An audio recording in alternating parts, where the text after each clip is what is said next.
Noah Phillips was excited. Today was a special day.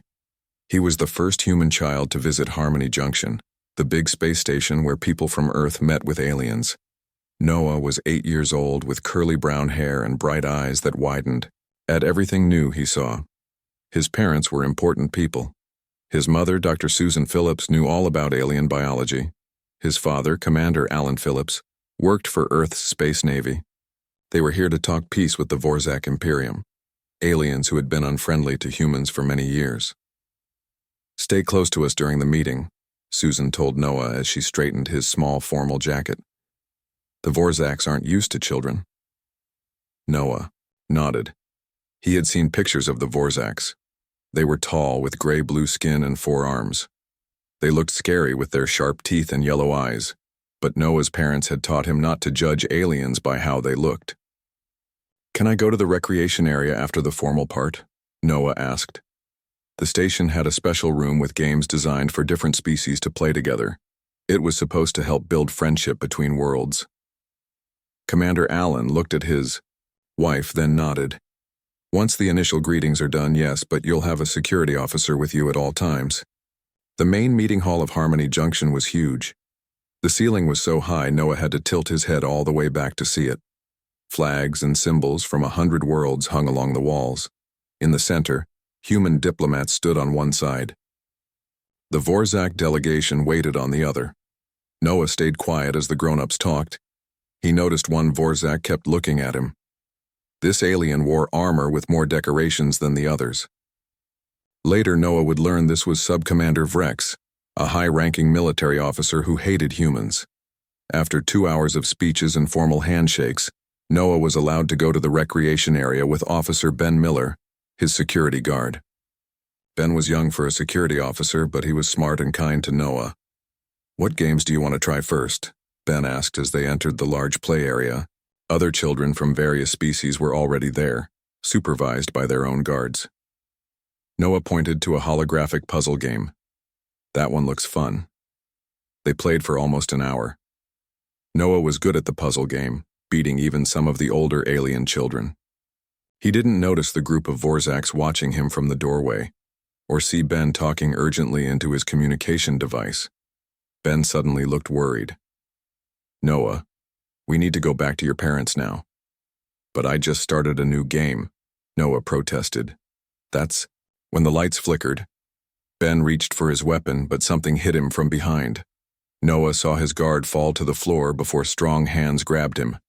He tried to scream, but a cloth covered his mouth. Everything went dark. Noah woke up in a cold room. The walls were metal with strange symbols. He was lying on a hard table with straps holding down his arms and legs. He tried to call for his parents, but his voice came out as a whisper. 3 Vorzaks stood around him. One was Sub-Commander Vrex, the officer who had been watching him. The other 2 wore white coats like doctors. "The human child is conscious," one said in a flat voice. "We can begin." Noah didn't understand what happened next. They took samples of his blood.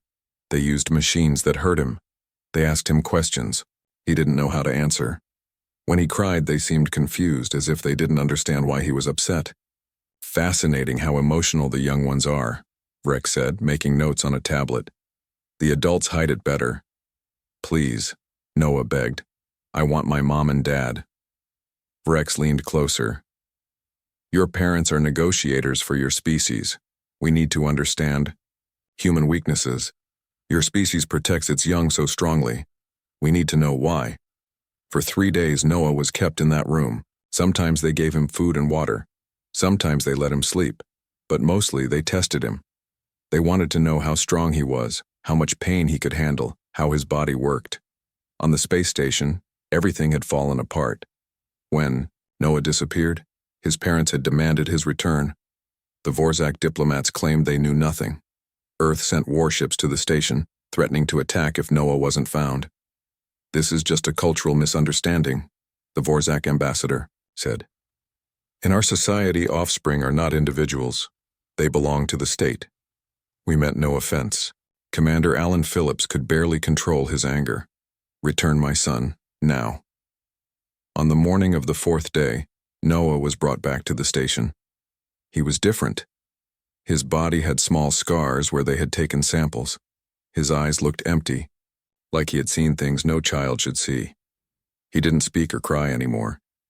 Susan ran to him, wrapping her arms around his small body. Noah didn't hug back. He just stood there, staring at nothing. "What did you do to him?" Susan screamed at the Vorzak officials. "We studied him," Vreck said simply. "He is undamaged, mostly. We did not understand your attachment to small humans. Now we have data." Commander Allen lifted his son into his arms. Noah felt lighter than before, as if part of him had been taken away. The Phillips family walked directly to their ship, ignoring the Vorzak attempts to continue negotiations. Once, aboard, Susan sent a simple message to Earth: "They harmed our child." The response came back immediately from the United Earth Defense Council: "We understand, come home." As their ship pulled away from Harmony Junction, Susan held Noah close. The doctors on board examined him, documenting every mark, every test, every hurt he had suffered. "What will happen now?" the ship's captain asked Allen quietly. Commander Phillips looked at his son, who was now sleeping with the help of medicine. The boy's face, once so full of wonder and excitement, now showed pain even in sleep. "Now," Allen said, his voice cold and certain, "humanity will teach the galaxy what happens when you harm one of our children." In the darkness of space, their ship turned toward Earth. Behind them, the diplomats and officials from other worlds were already leaving Harmony Junction. They knew what was coming. The Vorzaks hadn't just hurt a boy. They had crossed the one line humans never forgave. Noah Phillips slept, unaware that his name would soon be known across the stars. Unaware that because of what happened to him, worlds would burn and an empire would fall. His small, wounded body had become the reason for humanity's darkest response. The Vorzak Imperium had made a terrible mistake. They had harmed one human child, and humanity would make them pay. The Phillips family ship landed at Earth's main spaceport 3 days later. A medical team waited to take Noah to the best hospital on the planet. Susan went with her son, holding his hand as they moved him from the ship to the medical transport. Noah still barely spoke. His eyes would sometimes focus on his mother's face but then drift away as if seeing things no one else could see. Commander Allen Phillips went straight to Earth Defense Headquarters. He carried a data pad with all the medical scans of Noah, showing everything the Vorzaks had done to him. Admiral Kate Monroe was waiting. She was the highest-ranking officer in Earth's Space Navy. Her gray hair was cut short, and her blue uniform had many medals that showed her years of service. Her face was usually calm, but when she saw Allen, her eyes showed real anger. "How is your boy?" she asked. Allen's hands shook as he handed her the data pad. They cut him open. They tested how much pain he could feel. They kept him awake for days. They treated my son like a lab animal. Admiral Monroe looked through the medical files. With each swipe of her finger across the screen, her face grew harder. "The United Earth Defense Council will meet in 1 hour. I want you there." The council chamber was a large, round room with seats for representatives from every nation, colony, and settlement where humans lived. Usually, these people argued about everything. Today, they sat in silence as the images of Noah's injuries appeared on the main screen. Allen stood before them and told Noah's story in a flat voice. He tried to keep his emotions hidden, to be professional, but his voice broke when he described finding his son changed, distant, damaged. The Vorzak officials called it a cultural misunderstanding, Allen finished. They said in their society, children are property, not people with rights. The room was completely silent for several long moments. Then Admiral Monroe stood up. "We have a decision to make," she said. "The Vorzak Imperium has 17 colony worlds and 5 homeworlds. They have the largest military fleet in this sector of space after our own. Starting a war with them would cost many lives." A woman in the front row stood up. She represented one of the outer colonies.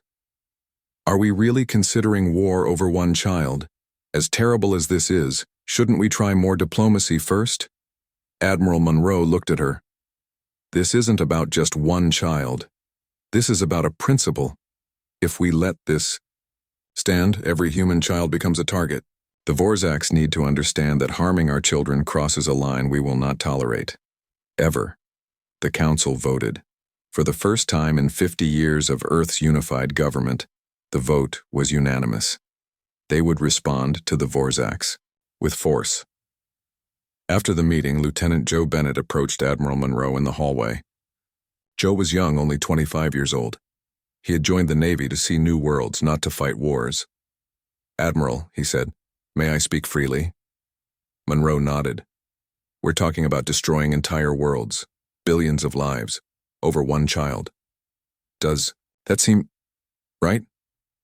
Admiral Monroe looked at the young man for a long moment. "It's not over one child, Lieutenant. It's over the principle. The line they crossed has always been there. Humanity protects its children above all else. Any species that cannot respect that cannot exist alongside us." Joe frowned. "But most Vorzaks had nothing to do with what happened to Noah Phillips." "Their society did this," Monroe said. "Their leaders approved it. Their scientists carried it out. Their culture sees children as property. We cannot allow that view to spread." At that moment, Admiral Monroe's communication device beeped. She answered it and listened for a moment. Her face showed no surprise when she ended the call. "The Vorzak Imperium has issued a statement," she told Joe. "They say our recall of diplomats is an emotional overreaction. They say our military is too weak to challenge them, and they expect us to return to negotiations soon." Joe's eyes widened. "They don't understand what's coming." "No," Monroe agreed. "They don't." Over the next month, Earth changed. In every city, town, and colony, people worked with a single purpose. Factories that made everyday items switched to making parts for ships and weapons. Scientists put aside their personal research to work on military technology. Even children collected materials that could be recycled into the war effort. At a shipyard orbiting Mars, Captain Frank Howard watched workers building his new ship. The UES Retribution would be the first of a new class of vessels. It wasn't designed to fight other ships. It had a different purpose. Chief Engineer Maria Diaz walked up beside him. She held a tablet showing the ship's main systems. "The Phillips protocol is installed and ready for testing," she said. Frank turned to look at her. "Phillips protocol, named after the boy?" Maria nodded. "It seems fitting. We've taken our terraforming technology and reversed it. Instead of making worlds livable, we can now make them unlivable. Layer by layer." Frank stared at the massive ship being built before them. "I never thought we'd use science like this." "Neither did I," Maria said quietly. "But I've seen the medical reports. I've seen what they did to that child. Sometimes a strong response is the only one that will be understood." The Vorzak Imperium was not worried about Earth's actions. On their homeworld, military leaders met to discuss the human withdrawal from diplomatic talks. Sub-Commander Vrex stood proudly before the High Command. "Our study of the human child provided valuable information. They are physically weaker than we thought, but their emotional attachments make them vulnerable. They value individual offspring too much." The intelligence officer, Krez, entered the room late. He looked concerned. "High Command," Krez said, "I have disturbing reports from our spies near human space. They're converting all industry to military production. They've redirected 80% of their economy to building ships." The High Commander waved a hand dismissively. "Of course they build ships. They make noise and threats. This is how weaker species try to appear strong." Krez shook his head. "These aren't normal warships. They're something new. And their communication networks have gone almost completely silent. This is not typical behavior for humans." "They are soft creatures," Vrex said with contempt. "They prioritize a single offspring over the advancement of their species. They lack the resolve for true warfare." On Earth, Noah Phillips had his 10th surgery. The doctors had fixed the physical damage the Vorzaks had done, but his mind was still hurt. He had nightmares every night. He didn't like to be touched. He jumped at loud noises. Susan sat by his bed each day, reading to him, talking to him, trying to bring back the happy boy he had been. The bad aliens will never hurt anyone again. she told him softly one night. Noah looked at her with clear eyes for the first time in weeks. Promise? He whispered. Susan nodded. Humanity has made that promise to you, Noah, and we keep our promises. 6 months passed. In that time, humanity built the largest fleet ever seen in the galaxy. 500 ships like the UES Retribution were ready. Thousands of smaller vessels would support them. Every ship had one purpose: to make the Vorzak Imperium understand the cost of harming a human child. Captain Frank Howard stood on the bridge of the Retribution. His crew worked quietly at their stations. They all knew their mission. Many had seen the pictures of Noah Phillips. Some had children of their own. All of them were ready to do what needed to be done. All systems at full power, Captain, Maria Diaz reported from her engineering station. The Phillips protocol is ready for deployment. Frank nodded. Thank you, Chief Diaz. He turned to his communications officer. Signal the fleet. We jump to Vorzak space in 30 minutes. Across human territory, families gathered to watch the news. The government had announced that today was the day humanity would respond to the Vorzaks. In parks and town squares, on colony worlds and space stations, people stood together in silent support. In his hospital room, Noah Phillips watched too. He was doing better now. He could smile sometimes. He could play simple games. But he still had nightmares, and loud noises still made him hide under his bed. Susan sat with him, holding his hand. Are you okay watching this? She asked gently. Noah nodded. I want to see them pay, he said in a small voice. On the main command, ship of the fleet, Admiral Kate Monroe gave the final order. All ships prepare to jump. She looked at the officers around her. Some looked nervous, some looked determined, all looked ready. What we do today will echo through history, she told them. Remember why we do this. Not for revenge, for justice, for principle, so no species ever harms our children again. The human fleet jumped through space, traveling faster than light. When they appeared at the edge of Vorzak territory, alarms sounded across the alien empire. The Vorzak military scrambled their ships. They had a large fleet too, but they weren't ready. They hadn't believed humans would really attack. Their ships formed defensive lines around their worlds, preparing for a traditional space battle. But this wasn't going to be a traditional battle. Target the colony world Vorzak 3, Admiral Monroe ordered. Deploy the Phillips protocol. The UES Retribution moved into position above the Vorzak colony world. It was a beautiful planet with blue oceans and green lands. 5 million Vorzaks lived there. Frank Howard gave the command. Deploy atmospheric processors. From the bottom of the Retribution, large machines emerged. They looked like the terraforming devices humans use to make dead worlds livable, but these were different. These would do the opposite. Sir, said a young officer, there are civilians down there. Frank nodded. Lieutenant, open a channel to the planet's governor. A moment later, a Vorzak face appeared on the main screen.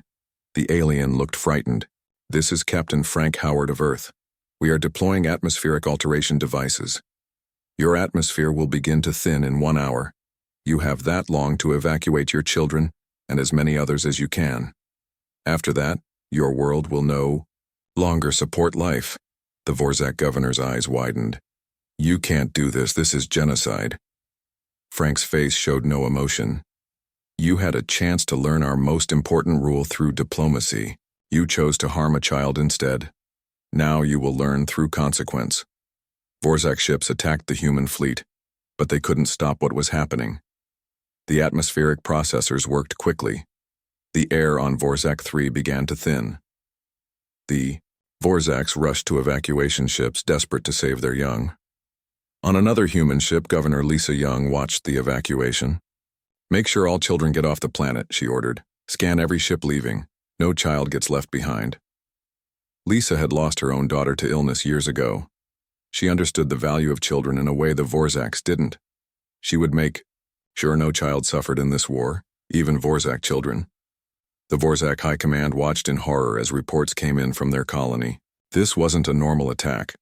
The humans weren't trying to conquer their world or defeat their military. They were making the planet itself unlivable. How is this possible? The High Commander demanded. How can they change a planet's atmosphere so quickly? Intelligence Officer Krez looked grim. They've weaponized their terraforming technology. They can strip away our atmosphere layer by layer. We have no defense against this. Sub-Commander Vrex, who had ordered Noah's abduction, looked pale. Send a message to Earth. Tell them we surrender. We'll pay any price. Just stop the attack. The High Commander sent the message. The response from Admiral Monroe was played for all Vorzak leadership to hear. Your species had the opportunity to understand our most basic principle. You chose not to learn through diplomacy. Now you will learn through consequence. In the next 2 weeks, 3 more Vorzak colony worlds faced the same fate. Each time, the humans gave enough warning for children to be evacuated. Each time, the planet was left uninhabitable. The Vorzak military tried to fight back. Their ships attacked the human fleet. But Earth's navy protected the ships carrying the Phillips Protocol. For every human vessel lost, 5 Vorzak ships were destroyed. Back on Earth, people watched the news with mixed feelings. Some felt this response was too harsh. Others believed it was necessary to establish a principle that would protect human children forever. Lieutenant Joe Bennett, now serving on a destroyer in the fleet, wrote in his personal log, "I wasn't sure this was right when we started, but seeing how carefully we make sure no children are harmed while still delivering this lesson, I understand now. The Vorzaks crossed a line. The galaxy needs to know that line exists." Noah Phillips continued his recovery. The doctors said he might never be exactly the same as before, but he was getting better each day. When he heard that, the Vorzaks were evacuating their children first, he told his mother. That's good. Children shouldn't be hurt, not even alien children. Susan hugged him close. That's right, Noah. That's the principle we're fighting for. The Vorzak Imperium was falling apart. Their colonies were being systematically made uninhabitable. Their military couldn't stop it. Millions of refugees fled to the 5 home worlds, which were now overcrowded and running out of supplies. In a secret meeting, Vorzak leaders gathered to decide what to do. We must capture a human child, Sub-Commander Vrex suggested. Use it as a hostage. The room went silent. Then Intelligence Officer Krez spoke up. That is exactly the kind of thinking that started this war. If we harm another human child, they won't leave a single Vorzak alive in the galaxy. The High Commander looked old and tired. Prepare our surrender, total and unconditional. It's the only way our species will survive. The human fleet approached the first Vorzak homeworld. 5 billion Vorzaks lived there. The Phillips Protocol was ready to deploy. The human fleet surrounded the first Vorzak homeworld, Vorzak Prime. This was the oldest and most important planet in their empire. The tall spires of their capital city reached high into the sky. Billions of Vorzaks lived here, now joined by refugees from the colony worlds that had been made uninhabitable. On the bridge of the UES Retribution, Captain Frank Howard received a message. It was from the Vorzak High Command.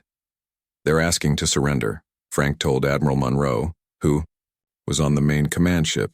Admiral Monroe's face appeared on the screen. What are their terms?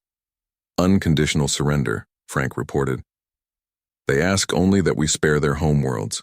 They offer to execute Sub-Commander Vrex and the scientists who harmed Noah Phillips. They'll pay whatever price we name. Admiral. Monroe was quiet for a moment. It's too late for that. They had their chance to understand. Now they must learn the lesson fully. She paused. But as always, give them time to evacuate the children. The Vorzak High Commander himself sent the next message. His voice shook as he spoke. Please, we understand now. We were wrong. Children are sacred. We know this now. Spare our worlds. Frank felt a moment of doubt.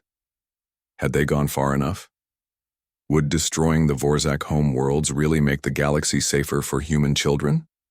Or would it just create more hatred? He sent a private message to Admiral Monroe. Ma'am, they seem to understand the principle now. Perhaps we've made our point. Admiral Monroe's reply was firm. The lesson must be complete, Captain. Execute your orders. Frank gave the command to deploy the Phillips protocol. The atmospheric processors began their work on Vorzak Prime. As with the colony worlds, the humans gave the Vorzaks time to evacuate their children. Governor Lisa Young personally supervised the scans of every ship leaving the planet. No child left behind, she repeated to her crew. Vorzak or human, all children must be protected. Intelligence Officer Krez stood on the surface of Vorzak Prime, watching the sky change color as the atmospheric processors did their work. The air was already getting thinner. Soon nothing would live here. We should have listened, he said to no one in particular. We should have understood what children mean to humans. A young Vorzak female approached him, holding her small child. Is there room on the evacuation ships? She asked, her voice desperate. Krez looked at the child, who had the same yellow eyes as all Vorzaks. But now for the first time he saw something he hadn't before. He saw a person, not just an offspring. The humans had taught him to see children differently. Yes, he said, taking her arm. Children go first. That's the rule now. On the human command ship, Lieutenant Joe Bennett worked at his station, coordinating the fleet's movements. He still felt conflicted about what they were doing. Yes, the Vorzaks had harmed Noah Phillips terribly, but was destroying their entire civilization. The right response? Admiral Monroe seemed to sense his thoughts. Lieutenant, do you know why we're being so thorough? Why we're not satisfied with just destroying a few colonies? Joe hesitated, then spoke honestly. I'm not sure, Admiral. It seems extreme. Because the lesson must be absolute, she said. Not just for the Vorzaks, but for every species in the galaxy. The harm of a child cannot be answered with a slap on the wrist. It must be answered with extinction-level response. Only then will the principle be established beyond question. Joe thought about this as he returned to his work. He wasn't sure if he agreed completely, but he understood the logic. Sometimes, only the most severe lesson would be remembered. Earth. Noah Phillips took his first steps outside the hospital. For months he had been too afraid to go outdoors. The open sky reminded him of the room where the Vorzaks had hurt him. But today, holding his mother's hand tightly, he walked into the hospital garden. You're doing great, Noah, Susan said gently. Just a few more steps. Noah looked up at the blue earth sky. It wasn't like the cold metal ceiling of the Vorzak lab. It was open and free. He took a deep breath. Mom, he said, will the bad aliens ever hurt anyone again? Susan knelt beside him. No, Noah, they won't. Humanity has made sure of that. Noah was quiet for a moment. But what about their children? Are they okay? Susan smiled sadly. Yes. We've made sure all their children are safe. That's what makes us different from them. We protect all children, not just our own. Noah nodded. That's good. He took another step forward, a little more confident now. The Vorzak surrender was complete. Their 5 homeworlds were now being made uninhabitable, just like their colonies. Their once mighty empire was reduced to a refugee population, scattered across space stations and temporary settlements. Subcommander Vrex was brought before a human military court. He stood tall, but his eyes showed fear. The judges looked at him without emotion. Do you understand why this happened to your species? The lead judge asked. Vrex nodded slowly. We harmed a human child. We didn't understand that for humans, children are not property. They are sacred. And do you understand now? Yes, Vrex said quietly. I understand now. The court sentenced Vrex to spend the rest of his life helping Vorzak children who had been orphaned by the war. He would work under human supervision, teaching young Vorzaks about the new principle that now governed relations between species. Admiral Kate Monroe stood before the United Earth Defense Council one last time. The war was over. The Vorzak Imperium was no more. The principle has been established, she reported. Every spacefaring species has sent messages acknowledging our terms. The harm of children of any species is now recognized as the uncrossable line. A council member stood up. And what of the Vorzak people? They've lost their worlds. They survive, Monroe said. Their children are safe. We've established refugee centers where they can live. In time, perhaps they can be settled on new worlds. But their civilization as it was, the one that saw children as property, that civilization is gone. On the observation deck of her ship, Admiral Monroe looked out at the stars. The fleet was returning home. The war was over. The lesson had been taught. She thought about Noah Phillips, the one child whose harm had led to all this. One child who had become a symbol. One child whose suffering had changed the rules of the galaxy forever. For the children, she whispered to the stars, everything we do for them. 1 year had passed since the war with the Vorzak Imperium ended. The galaxy was different now. Every spacefaring species knew the rule. Children of any kind must never be harmed. The punishment was clear and terrible. No one wanted to face what the Vorzaks had faced. Noah Phillips was 10 years old now. His body had healed completely. His mind was still healing, but he was better. He went to school again. He had friends. He could sleep through most nights without nightmares. Today was special. Noah and his parents were going to the new Galactic Assembly building in Geneva. Representatives from 200 alien species would be there. Noah was nervous. Will there be Vorzaks there? He asked his father as they rode in the transport to the building. Commander Alan Phillips nodded. Yes. A few. They're part of the galaxy too, even after what happened. But they're different now. They've learned. Noah was quiet for a moment. I'm a little scared to see them. Susan took his hand. That's normal, Noah. But remember, you'll be completely safe. And you're very brave for agreeing to come today. The Galactic Assembly building was huge with high glass walls that let in the sunlight. Inside, aliens of all kinds gathered in a large circular room. Some had fur, some had scales, some had tentacles or wings. All were on their best behavior. All knew why this assembly existed. Noah and his parents sat in a special section reserved for honored guests. Noah saw a few Vorzaks across the room. They looked thinner than he remembered. Their once proud posture was more humble now. When they noticed him looking, they quickly lowered their eyes. Ambassador Dan Carter walked to the center of the room. He was Earth's main representative to the galaxy. Today, he would make an important speech. Representatives of the galaxy. Dan began. We gather today to formalize the principle that now guides relations between all our species. The safety of children, all children regardless of species, is inviolable. Noah listened carefully. He understood most of the words. He knew this was happening because of him, because of what had been done to him. It felt strange to be at the center of something so big. 1 year ago, Dan continued, the Vorzak Imperium chose to test humanity's resolve on this matter. They harmed a human child during what should have been a peaceful diplomatic meeting. The room was completely silent. Everyone knew what had happened next. The response was severe. The Vorzak civilization as it existed was ended. Their worlds were made uninhabitable. Their society was dismantled. This was not done out of hatred or revenge. It was done to establish beyond any doubt that the deliberate harm of children will never be tolerated by humanity and should never be tolerated by any advanced civilization. A representative from a species with 4 arms and green skin stood up. Earth's response was extreme. Was it truly necessary to destroy entire worlds? Dan was calm as he answered. When a line must never be crossed, the consequence for crossing, it must be absolute. We do not expect any other species will need the same demonstration the Vorzaks received.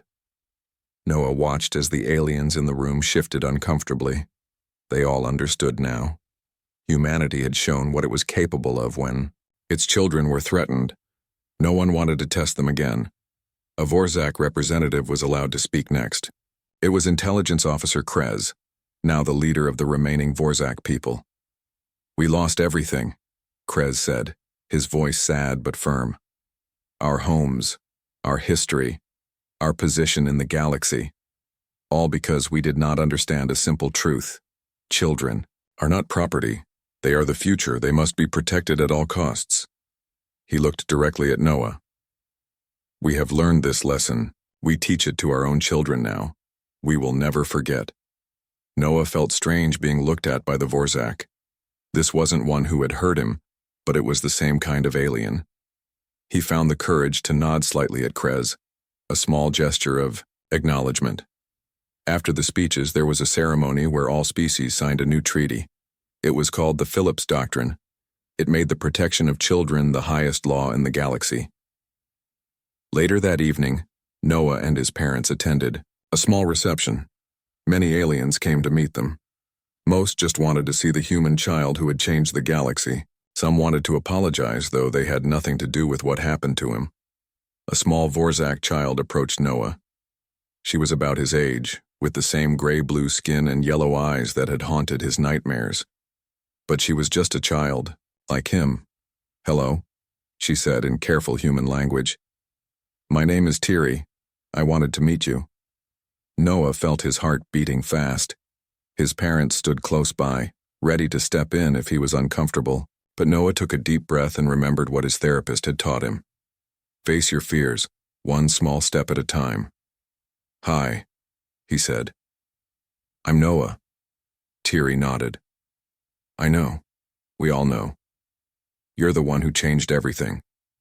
She hesitated, then added, "I'm sorry for what my people did to you." Noah didn't know what to say. This child hadn't hurt him. She wasn't responsible. "It wasn't your fault," he finally said. "My parents died when your ships made our world unlivable," Tiri said. There was sadness in her voice, but not anger. "I'm sorry," Noah said, and he meant it. He hadn't wanted anyone to die, especially not parents. Tiri seemed to understand. "But I was saved. All children were saved. That's the new rule." She looked at him with those yellow eyes that were so strange but now seemed less frightening. "Would you like to play a game? I learned some human games at the refugee center." Noah thought about it. Part of him was still afraid. But another, the part that was healing, wanted to move forward. "Okay," he said, "let's play." Susan and Alan watched their son playing a simple card game with the Vorzak child. It wasn't much, but it was a beginning. "Do you think he'll be okay?" Alan asked quietly. Susan nodded. "Yes. He's stronger than anyone knew. Strong enough to change the galaxy." In the years that followed, the Phillips Doctrine became the foundation of peace between species. The Vorzak people slowly rebuilt their society, now with a deep respect for children of all kinds. Humanity maintained its vigilance, but no species ever tested their resolve again. Noah Phillips grew up. The galaxy remembered him as the child whose harm had established the most important principle in interstellar relations. But Noah himself mostly remembered that evening when he played cards with a Vorzak child and took the first step toward healing not just himself, but the divide between two species. One human child had been harmed. Worlds had been destroyed in response. But in the end, all children were safer because of it.